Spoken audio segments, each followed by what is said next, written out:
जय गुरु जी संगत जी। अगर आप भी अपना सत्संग शेयर करना चाहते हैं तो ये सामने दिख रहे व्हाट्सएप नंबर पे आप अपना सत्संग शेयर कर सकते हैं। वो सत्संग आप लिखित तौर पे भेज सकते हैं, अपनी वॉइस रिकॉर्ड करके भेज सकते हैं। वॉइस के साथ आप अगर चाहते हैं तो वीडियो रिकॉर्डिंग करके भी आप भेज सकते हैं और उस सत्संग को पूरे गुरु परिवार के साथ शेयर किया जाएगा और इससे सुनने वाले के भी कल्याण है, जैसा गुरुजी ने कहा है, और अपना सत्संग शेयर करने वाले का भी कल्याण होता है।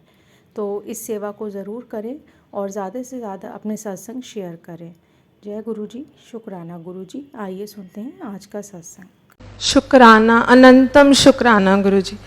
गुरुजी की प्यारी प्यारी संगत को जय गुरुजी। मेरा नाम ईशा है, मैं गुरुजी की बेटी हूँ and I am so blessed to be his daughter.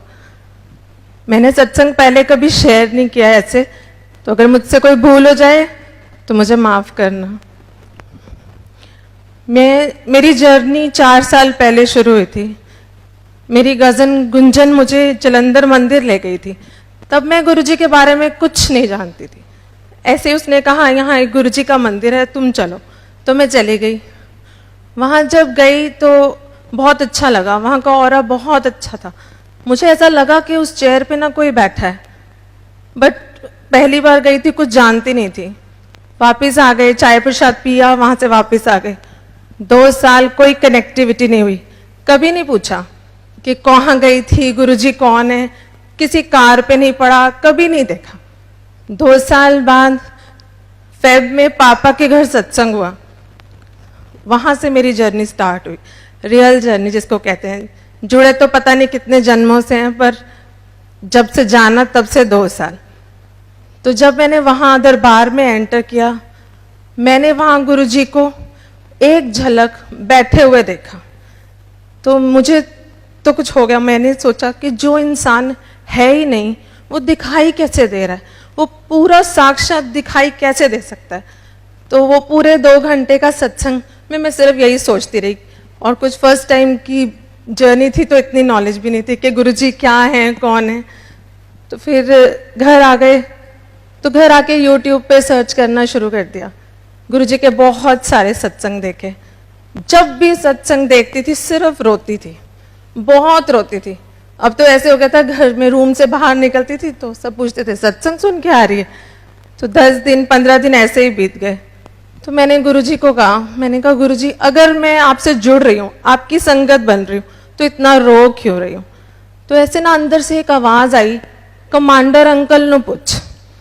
तो मुझे नहीं पता था कि गुरुजी बात करते हैं, कोई टेलीपैथी होती है, पर मुझे फिर भी लगा पता नहीं मेरी आवाज़ है जो मुझे सुनाई दे रही है। तो मैंने अपने पापा को कॉल करके बोला, मैं कहा आप कमांडर अंकल का नंबर दे सकते हो मुझे। उन्होंने मुझे अंकल का नंबर दिया। मैंने अंकल को फ़ोन किया, मैंने कहा अंकल मुझे नहीं पता गुरुजी बात करते हैं कि नहीं, पर एक आवाज़ सुनाई देती है, कमांडर अंकल ने पूछ ले। तो अंकल से मैंने पूछा मैं इतना रो क्यों रही हूँ, मतलब I don't want to cry but I am still crying. तो अंकल ने कहा वैसे तो गुरुजी की संगत कभी ना रोए, पर शायद आपने जन्मों से अपनी फीलिंग्स किसी के साथ शेयर नहीं किए, शायद इसलिए आप रो रहे हो। वो आंसर भी गुरुजी का ही होगा जो अंकल के थ्रू मुझे मिला। वहाँ से मेरी जर्नी बढ़ी। बस धीरे धीरे धीरे धीरे मेरा रोना ज़रूर कम हो गया, पर मुझे गुरुजी की तरफ मेरी जर्नी बढ़ने लग गई। तो जैसे जैसे मैं यूट्यूब पे बहुत सत्संग सुनती रहती थी, सब कुछ था, तो मुझे एक दिन लगा कि क्यों ना गुरुजी का एक स्वरूप मैं अपने घर ले आऊँ। गुरुजी मेरे घर भी आए। तब तक ये जान लिया था कि गुरुजी का स्वरूप गुरुजी का खुद आना है। तो 3 जुलाई को गुरुजी को दिल्ली से यहाँ स्वरूप बना और मेरे घर पहुँचा। जब गुरुजी आए तो उन्होंने मुझे इतना ब्लेस किया, अमृत वर्षा हुई, जिसके बारे में सिर्फ यूट्यूब पे देखा था और सुना था, अपनी आंखों से नहीं देखा था। जैसे ही हलवा प्रसाद का भोग लगा, वहाँ उनके मुंह पे तिलक, वहाँ पर त्रिशूल बन गया, नीचे जितने पेटल्स थे रोजेस से ओम बन गया। तो बहुत खुशी हुई कि गुरुजी मेरे घर आ गए। तो 4th को नेक्स्ट डे मेरे हाथ में ना एक नर्व चलने लग गई। तो मैं बहुत डर गई, मैंने कहा पता नहीं मुझे क्या होने वाला है। तो मैंने गुरुजी को कहा, मैं कहा गुरुजी 7th को आपका बर्थडे है, आपका बर्थडे होने दो, फिर कुछ हो जाए, पर ये पता नहीं क्या चीज़ है। सबको दिखाया घर में तो सब बोल रहे डॉक्टर को दिखा लो।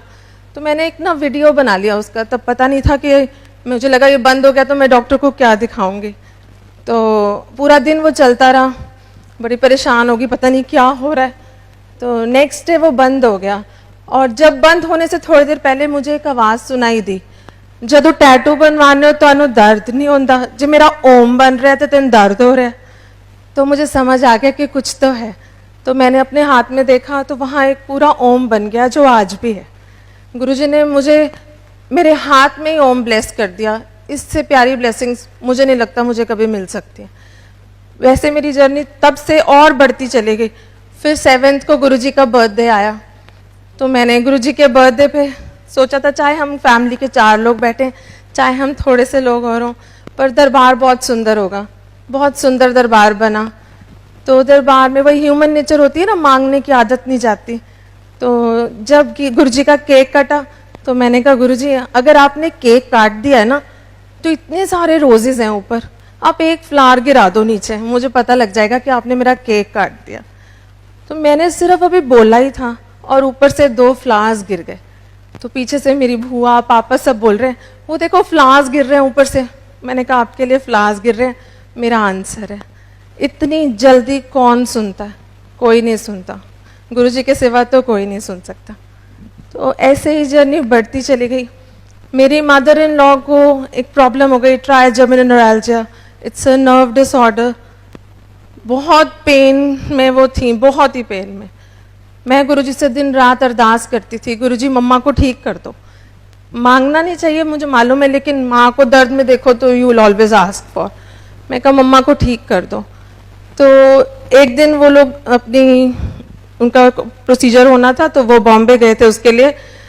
तो मैं सो रही थी दोपहर को 1:30 बजे, तो गुरुजी ने मुझे उठा दिया, बोल रहे चल मैं तेरी माँ नाल चले आ देख। तो मैं उठ गई, मैंने पापा को फ़ोन किया, तो पापा ने बोला वो उनको ना अभी अभी ऑपरेशन थिएटर में ले गए। तो जब मम्मा वहाँ से लौटी तो मुझे तो बता दिया था गुरुजी ने कि मैं साथ जा रहा हूँ। जब वो वहाँ से आए तो उन्होंने मुझे बोला ईशा जब उस मशीन में मैं गई ना तो मुझे लगा कि मैं ये प्रोसीजर करा ही नहीं सकती, और उतनी देर में एक वाइट लाइट आई, गुरुजी का स्वरूप दिखा और डॉक्टर कहता है द प्रोसीजर इज डन। ऐसे हैं हमारे गुरुजी। मतलब आप देखो ऐसे कैसे हो सकता है, वहाँ मुझे उठा रहे हैं और उधर उनको इतना ब्लेस कर रहे हैं। इतना ही नहीं, उन्होंने जब मैं बड़े मंदिर गई उनका शुक्राना करने, तो फिर वहाँ पर गुरुजी का स्वरूप लगा हुआ था। मैं अपनी मदर के साथ गई थी, तो मम्मा कहती है ईशा पीछे देखियो गुरुजी का नया स्वरूप है और फेस पे इतनी लाइंस हैं, ये कैसे पॉसिबल है? मैंने पीछे मुड़ के देखा, पूरे फेस पे इतनी सारी लाइंस। तो मैंने जैसे ही टर्न किया तो गुरुजी ने मुझे बोला देख तेरी माँ नू ठीक कर देता है, 10% तो उन्होंने कटने पैने, 90 मैं ले ले। और वो वही नर्व्स थी, वही साइड थी जिस साइड मेरी मदर इन लॉ को इतना पेन होता था। और जब जाने लगे बड़े मंदिर से, पलट के देखा तो कोई लाइन नहीं थी फेस पे, कोई भी चीज़ नहीं थी। ऐसे गुरुजी ने इतना ब्लेस किया है, बहुत ब्लेस किया है। मतलब एक गुरुजी की संगत है प्राची, मैंने उसे सिर्फ यूट्यूब पे देखा। सुनती तो मैं बहुत सत्संग हूँ, लेकिन जब भी उसका सत्संग सुनती उस पर बहुत प्यार आता था। तो मैं गुरुजी को कहती थी क्या कनेक्टिविटी है इसके साथ? तो कहते थे पिछले जन्म आदि बहन है, कदे ना कदे मिलेगी। आज तक बात नहीं हुई है, मिली नहीं हूँ, पर जानती हूँ क्योंकि गुरुजी ने बोला है तो कुछ तो है। तो एक दिन ना हमारे यहाँ मंथली सत्संग होता है सीवन में, तो वहाँ मैं गई तो मैंने गुरुजी को कहा, मैंने कहा प्राची को तो इतने बटरफ्लाई रूप में दर्शन देते हो, मुझे तो कभी नहीं दिखाते, मुझे भी कभी दर्शन दे दो ऐसे। मेरे बोलने की देर थी और रूम के अंदर सत्संग हो रहा है, बटरफ्लाई कहाँ से आ सकती है? इतनी सुंदर बटरफ्लाई गुरुजी के स्वरूप पे आके बैठ गई। तो मैंने सोचा फटाफट से पापा को भी बोल देती हूँ, पापा देखो गुरुजी के।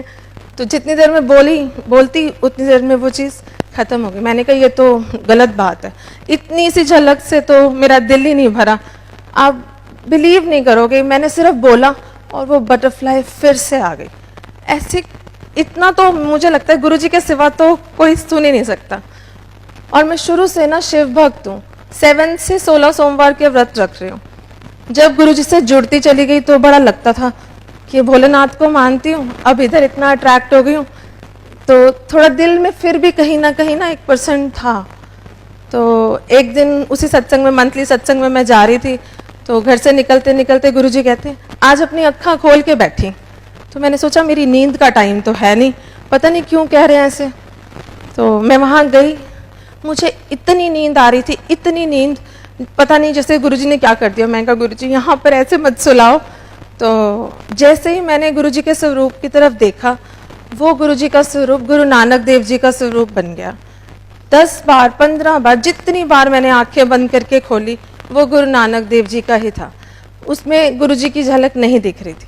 थोड़ी देर बाद दूसरे स्वरूप की तरफ देखा तो वहाँ पूरे मत्थे पर भोलेनाथ नजर आ रहे थे, फिर शिवलिंग नजर आ रहा था। मुझे लगा पता नहीं नींद आ रही है या वहम हो गया। मेरी मदर साथ बैठी थी। 2 घंटे बाद जब सत्संग खत्म हुआ, मैं कहा मम्मा आपने आज गुरुजी के मत्थे पे कुछ देखा है? कहते 2 घंटे से बैठी हूँ, एक शिवलिंग नजर आ रहा है। तो एक आवाज आई, जिन्हों मंदी है वही मैं हाँ, तो फिक्र ना कर मैं ही तेरा शिव हाँ। इतना क्लियर आंसर मुझे उन्होंने दे दिया। उसके बाद कभी टर्न ही नहीं किया, कभी सोचना ही नहीं पड़ा कि कहीं और हो। अभी नवरात्रे थे तो मैंने व्रत रखने अब छोड़ दिए, पहले रखती थी सोमवार के, अब छोड़ दिए जब से गुरुजी से जुड़ू। वो कहते थे कि रख सको तो रखो, ना रख सको तो मत रखो। तो नवरात्रे पे मैंने गुरुजी को रोज तिलक करती हूँ। तो जैसे ही तिलक किया उस पे माँ लिखा गया अपने आप। तो मैंने कहा इतना क्लियर माँ, मैंने अपनी कज़न को पिक्चर्स भेजी, सबको भेजी, सारे कहती तो माँ लिखा है। तो मैंने वो पूरे नवरात्रे वो तिलक चेंज नहीं किया और नवरात्रे के व्रत भी रखे और जोत भी जलाई, लेकिन जोत गुरुजी के आगे ही जलाई। मेरी माँ भी वही, मेरा प्यो भी वही। मैंने गुरुजी एक तरफ जुड़ लिया है, मतलब गुरुजी से ऊपर मुझे तो लगता नहीं दुनिया में कुछ है। और कहते हैं गुरुजी के ड्रीम्स में आना गुरुजी का सच में आना होता है। मुझे गुरुजी ने 3 बार ड्रीम्स दिखाए। पहला ड्रीम, मेरी बेटी है 6 इयर्स की, उसके स्टमक में बहुत पेन रहता था। तो हमने एक दिन उसको पटियाला दिखाने जाना था। तो जिस दिन जाना था उससे 1 रात पहले मुझे ड्रीम आता है गुरुजी का। गुरुजी बैठे हैं और इनायत को अपनी लैप में रखा हुआ है और मेरा सपना ख़त्म हो जाता है। मुझे समझ आ जाती है कि गुरुजी ने इनायत को ब्लेस कर दिया। नेक्स्ट डे हम गए दिखाने, अल्ट्रासाउंड हुआ, एक्सरेज हुए, रिपोर्ट्स बिल्कुल नॉर्मल, क्योंकि वो ऑलरेडी ब्लेस कर चुके थे। दूसरा सपना आया मुझे मेरी मदर इन लॉ का। जब ये गुरुजी का जो मैंने आपको बताया उससे पहले मैंने देखा घर में सब रो रहे हैं, सब रो रहे हैं, सब कपड़े वाइट पहने हैं और वहाँ मेरी मम्मा की डेड बॉडी पड़ी है। तो मैं डर गई, मैंने कहा पता नहीं क्या हो गया। तो उधर से गुरुजी नजर आते हैं और बोलते हैं जा तेरी माँ नू लाइफ ब्लेस कर देती। कौन दे सकता है लाइफ? रब के सिवा कोई नहीं दे सकता। मुझे मालूम है हमें उन्होंने क्या दे दिया। वी कैन नेवर बी, हम इतना थैंकफुल है उनके लिए, मैं बता भी नहीं सकती। सारी जिंदगी शुक्राना करें तो कम है। थर्ड सपना देखा, मैं इंस्टाग्राम पे हमेशा देखती थी, एक कपल है, उसमें एक गर्ल एज अ ब्राइड है और उसको गुरुजी तिलक कर रहे हैं अपने हाथ से। मैं कहती थी कितनी लकी है, इसकी मैरिड लाइफ कितनी अच्छी होगी ना, जिसको गुरुजी ने खुद अपने हाथ से तिलक कर दिया। और फिर देखती थी कि लोग चरण सेवा करते हैं, सोचती थी कितनी अच्छी और कितनी लकी है वो पुरानी संगत जो गुरुजी की चरण सेवा कर पाई। उस दिन सपना आया वेरी अर्ली मॉर्निंग, वहाँ गुरुजी बैठे हुए हैं, बहुत थोड़ी सी संगत है, तो गुरुजी की चरण सेवा कर रहा है कोई। मैं धीरे से पास जाके बोलती हूँ गुरुजी मैं कर लूँ? तो कहते हाँ कर ले, मतलब बहुत प्यार से नहीं पर कहते कर ले। तो मैंने थोड़ी देर चरण सेवा की, फिर एक डब्बी उठाई उन गुरुजी ने, तिलक लिया और मेरे मत्थे पे लगा दिया और मेरा सपना ख़त्म हो गया। गुरुजी से सिर्फ मैंने एक दिन अरदास की थी कि काश ऐसा हमारे साथ भी होता, और देखो उन्होंने मुझे ड्रीम में वो सब कुछ दे दिया जो मैंने सोचा। मेरे पास सत्संग बहुत है, बहुत ही है डेली का एक सत्संग है। अब तो गुरुजी के नाम से ही दिन की शुरुआत होती है और गुरुजी के नाम पे ही ख़त्म होती है। मैं गुरुजी से एक चीज़ हमेशा मांगती हूँ कि मुझे ना संगत जोड़ने की सेवा बख्शना। हमेशा जब से मैं जुड़ी हूँ मैं हमेशा यही कहती हूँ कि मुझे आपके गुणगान गाने का मौका मिले। एक दिन जब मैं देखती हूँ यूट्यूब सब सत्संग कर रहे हैं तो मेरे दिमाग में थॉट आया, मैं कहा मैं कभी कैमरा फेस करूँगी, मैं गुरुजी का गुणगान कभी ऐसे कर पाऊँगी। और दिन very next day commander uncle का मुझे फ़ोन आता है, कहते हैं आप एनुअल सत्संग होगा गुरुजी का 25 को, और आप वहाँ सत्संग करेंगे। मैंने कहा गुरुजी ऐसे तो कैसे मैं आपका शुक्राना करूँ ना, मतलब एक पल भी नहीं लगता और ऐसे हो जाता है। और जिस दिन अंकल का फ़ोन आया तो देखो मानते सब हैं, घर में भी सब मानते हैं, लेकिन वही गुरुजी भी कहते थे ना, एडमिशन सबका हो जाता है, फिर क्लास वो डिसाइड करते हैं। ऐसे ही तो मैंने पापा को बोला, पापा आप हम दोनों तो जा रहे हैं, मम्मा पापा, काश मेरे अंकल भी साथ चले ना, किसी दिन ऐसा आए कि हिमांशु खुद कहें कि मैं भी चलूँ। एंड नेक्स्ट मॉर्निंग, ये तो मैं अपने पापा से रात को बोल रही थी और गुरुजी से अरदास कर रही थी, नेक्स्ट मॉर्निंग चाय पीते सुबह वो मुझे बोल रहे हैं क्या मैं भी चल सकता हूँ। I was like my god Guruji, इससे ज़्यादा खुशी तो मुझे कभी नहीं मिल सकती। And today is here, I am really thankful to Guruji for everything. बहुत बहुत शुक्राना है। मतलब मेरी बुआ, चाचा के घर, पापा के घर, गुरुजी ने मुझे बोला अपने पापा के घर तूने दरबार बनाना है, सब कुछ तू करेगी। मैंने हर चीज़ किया, दरबार बना है वहाँ बहुत सुंदर, और हमेशा मैं ही चेंज करने जाती हूँ गुरुजी का चोला। जब भी चेंज करने जाती हूँ एक बटरफ्लाई वहाँ एंट्रेंस पे मिलती है, हर बार 6 महीने 8 महीने जितने महीने भी हो चुके हैं, मैं जब भी जाती हूँ एक बटरफ्लाई आती है, ऊपर से निकलती है, फिर हम दरबार में वो चोला चेंज करते हैं। कभी नहीं हुआ कि ऐसा ना हुआ हो। फिर एक दिन मैं सो रही थी तो कहते हैं जो पापा के घर दरबार बना है ना, वही चाचू के घर बनेगा, बनाएंगे वो खुद, तूने सिर्फ गाइड करना है। फिर वहाँ पर जब मैंने पापा के घर के लिए चेयर सिलेक्ट की थी तो वहाँ 2 चेयर्स थी, तो मैंने उनको बोला था नहीं एक ही चाहिए मुझे, और 10 दिन बाद ही मैंने उनको फ़ोन करके बोला नहीं वो दूसरी चेयर भी हमारे ही घर आएगी, प्लीज़ उसे सेल मत करना। गुरुजी एक एक पल आपको गाइड करते हैं, एक एक पल। और जैसे मैंने कहा संगत जोड़ने की सेवा मांगी है, तो ऐसे ही संगत जुड़ रही है। हमारा छोटा सा शहर है कैथल, शायद गुरुजी के बारे में बहुत कम लोग जानते थे, और अब वहाँ सत्संग भी होते हैं। अभी रिसेंटली मैं 1 हफ्ता पहले एक सत्संग अटेंड किया अपनी फ्रेंड के घर ही, जिन्होंने मेरे घर ही सबसे पहले अटेंड किया था। उनके घर हलवा प्रसाद का भोग लगा, जैसे ही भोग का वो डब्बा खोला ओम दर्शन हुए, सारी संगत ने किए ओम दर्शन। चाय का भोग लगा, चाय का कप के ऊपर इतने सुंदर ओम दर्शन, मतलब इतनी ब्लेसिंग्स हैं, आप सिर्फ सोचो और वो हो रहा है। मेरी एक फ्रेंड है फाजिलगाह रहती है, उसको गुरुजी के बारे में कुछ नहीं पता था, मैंने उसे फ़ोन पे बताया, मैं कहा इससे ऊपर कोई दुनिया ही नहीं है, और आज वो इतनी ब्लेस्ड है, उसको इतनी गुरुजी ब्लेसिंग्स दे रहे हैं। उसने एक छोटा सा स्वरूप अपने घर में रखा है, ना बड़े मंदिर कभी आई है ना कभी ऐसे डुगरी गई है, लेकिन गुरुजी उसको इतना ब्लेस कर रहे हैं। गुरुजी बहुत ब्लेस करते हैं, बहुत सारी ब्लेसिंग्स हैं। थैंक यू गुरुजी, आज के लिए हमेशा के लिए शुक्राना शुक्राना अनंतम शुक्राना। गुरुजी हम सबको ऐसे ही ब्लेस करते रहे और हमारे साथ रहें।